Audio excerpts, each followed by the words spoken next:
নমস্কার বন্ধুরা, কাকলি রান্নাঘরের পক্ষ থেকে সকলকে জানাই আন্তরিক অভিনন্দন, ভালোবাসা, শুভেচ্ছা। আজকে চলে আসলাম আরও একটি নতুন রেসিপির সাথে। আজকে তৈরি করব শীতের একটি দুর্দান্ত পিঠের রেসিপি। এই পিঠেটা কিন্তু বাচ্চা থেকে বড় সকলেরই পছন্দ হবে, আর বানিয়ে নেওয়া কিন্তু খুবই সহজ। তাহলে চলুন বন্ধুরা, কিভাবে তৈরি করব সেটাই আজকে আপনাদের সাথে শেয়ার করি। তার জন্য গ্যাস ওভেন জ্বালিয়ে আমি একটা কড়াই গরম বসিয়ে দিয়েছি। কড়াইতে দিয়ে দিলাম 2 চা চামচ ঘি।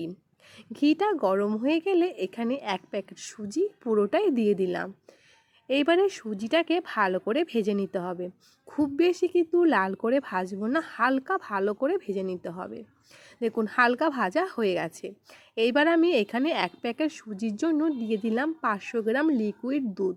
দুধটাকে আগের থেকে জ্বালিয়ে ঠান্ডা করে রেখেছিলাম। দুধটাকে দিয়ে খুব ভালো করে সুজির সাথে মিশিয়ে নিচ্ছি। গ্যাসের ফ্লেমটা মিডিয়াম টু হাইতে রেখে সুজিটাকে আমি ভালো করে রান্না করে নিচ্ছি। এবার এর মধ্যে দিয়ে দিলাম 1/2 চা চামচ নুন, আর দিয়ে দিলাম এখানে 10 থেকে 15 গ্রামের মতন ময়দা। ময়দাটাকে দিয়ে সুজির সাথে খুব ভালো করে মিশিয়ে নেব। এবার কিন্তু এই সুজির একটা সুন্দর করে ডো তৈরি করে নিতে হবে। সুজিটা কিন্তু যখন দেখবেন কড়াই থেকে উঠে আসবে, ঠিক এইরকম দলা করে উঠে আসছে, তখন গ্যাসের ফ্লেমটা বন্ধ করে দিতে হবে।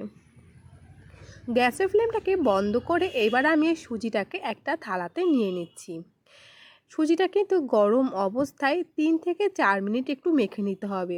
বেশি মেখে নেওয়ার কোনো দরকার নেই, 3 থেকে 4 মিনিট মেখে নিলেই হয়ে যাবে। এটা কিন্তু অবশ্যই গরম অবস্থায় করতে হবে। আপনার হাতটা সহ্য হবে ঠিক এরকম গরম থাকবে, ঠিক তখনই মেখে নিতে হবে। আমি সুজিটাকে 3 থেকে 4 মিনিট একটু ঠিসঠেসে ভালো করে মেখে নিলাম। এইবারে সুজিটাকে থালার মধ্যে আমি সেট করে নিচ্ছি। একটু চ্যাপ্টা করে, খুব বেশি পাতলা করবেন না, একটু মোটা করে ভালো করে থালার মধ্যে সেট করে নিতে হবে। দেখুন সুজিটা খুব ভালো করে সেট হয়ে গেছে। এইবার আমি ছুরির সাহায্যে কেটে নিচ্ছি। সুজিগুলো কিন্তু বন্ধুরা বরফি আকারে কেটে নিতে হবে, আর এটা কিন্তু খুব সহজেই দেখবেন থালা থেকে উঠে আসবে। বন্ধুরা এই সুজির ভাজা পিঠেটা কিন্তু খেতে হয় দুর্দান্ত, আর কিন্তু হাতে মাত্র কম সময়ের মধ্যেই এই পিঠেটা তৈরি হয়ে যায়। এটা কিন্তু বানানো খুবই সহজ, আর খেতে কিন্তু হয় দুর্দান্ত। দেখুন আমার এখানে সুজির বরফিগুলো কাটা হয়ে গেছে। এবার একে একে বরফিগুলো তুলে নিচ্ছি। দেখুন ঠিক এরকম মোটা করে কেটে নেবেন, খুব বেশি পাতলা করবেন না, তাহলে কিন্তু এগুলো ভাজলে ভেতরে কিন্তু রসটা ভালো করে ঢুকবে না। এবার আমি এই পিঠেগুলো থালাতে উঠিয়ে অন্যদিকে পিঠেগুলোর জন্য একটা চিনির রস তৈরি করে নেব। তার জন্য আমি একটা বাটি মেপে কড়াইতে নিয়ে নিচ্ছি এখানে 250 গ্রাম চিনি। বাটি মেপে নিলে জলের আন্দাজটা ভালো আসবে। এবার আমি ওই একই বাটি দিয়ে দিলাম 1 বাটি জল, আর হাফ বাটি জল, মোট 1.5 বাটি জল দিয়ে দিলাম। এর মধ্যে 3টে এলাচ থেতো করে দিয়ে দিলাম। এবার কিন্তু চিনির রসটাকে ভালো করে 5 থেকে 6 মিনিট ফুটিয়ে নেব।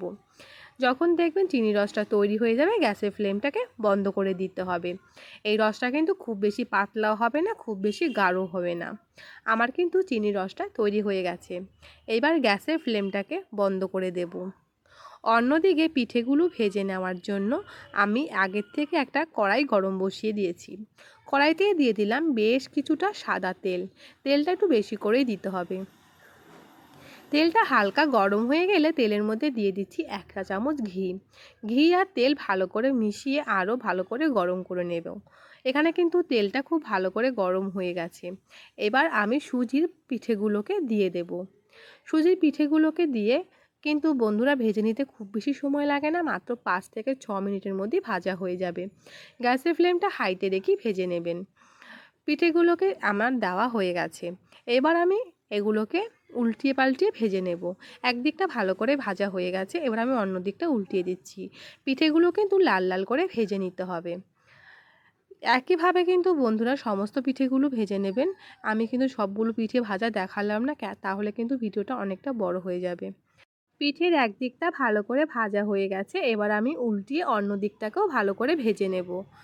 পিঠেগুলো কিন্তু আমার ভাজা হয়ে গেছে। এই যে দেখুন খুব সুন্দর কালার চলে এসছে। এবার এই পিঠেগুলোকে ভালো করে তেলের থেকে উঠিয়ে নেব।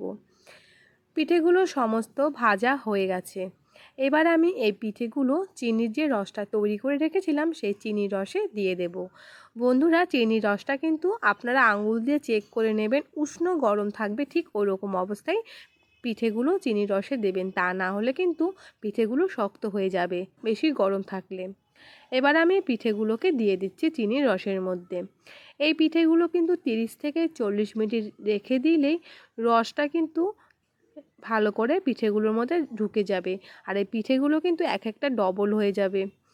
খেতেও কিন্তু হয় বন্ধুরা দুর্দান্ত, দেখুন দেখতেও হয়েছে দারুণ। তাহলে আপনাদের যদি এই সহজ পদ্ধতিতে সুজির ভাজা পিঠেটা ভালো লাগে, বাড়িতে কিন্তু একবার হলো অবশ্যই ট্রাই করবেন। সেটা কেমন হয়েছে কমেন্টে জানাতে ভুলবেন না। ভালো লাগলে লাইক শেয়ারে অনুরোধ রইল। আর এরকম নিত্য নতুন সহজ ধরনের রেসিপি পেতে যে সকল নতুন বন্ধুরা আমার চ্যানেলটিকে এখনও সাবস্ক্রাইব করেননি তাদের কাছে অনুরোধ চ্যানেলটিকে সাবস্ক্রাইব করে পাশে থাকার। দেখুন, দেখেই বুঝতে পারছেন পিঠেগুলো কতটা রসালো হয়েছে। এক একটা পিঠে কিন্তু ফুলে ডবল হয়ে গেছে। মাত্র 30 মিনিট রেখে দিলে কিন্তু পিঠেগুলো এমন ডবল হয়ে যাবে, আর ভিতরে কিন্তু রসে একদম টয়টুম্বুর। আমি একটা পিঠে আপনাদেরকে কেটে দেখিয়ে দিচ্ছি যে ভেতরেরটা কতটা সুন্দর হয়েছে। দেখেই কিন্তু জিভে জল চলে আসছে। তাই বন্ধুরা, এই পিঠেগুলো কিন্তু শীতে একবার হলো অবশ্যই তৈরি করুন। দেখুন ভেতরটা কতটা রসালো, প্রত্যেকটা পিঠেতে কিন্তু খুব সুন্দর করে দেখুন রস ঢুকে গেছে। খেতেও হয় দুর্দান্ত, কাউকে বলে না দিলে কেউ বুঝতেই পারবে না এটা যে সুজি দিয়ে তৈরি করা। তাহলে আজকে এখানে বিদায় নিচ্ছি, আবার আসবো নতুন কোনো ভিডিওর সাথে। ধন্যবাদ সবাইকে।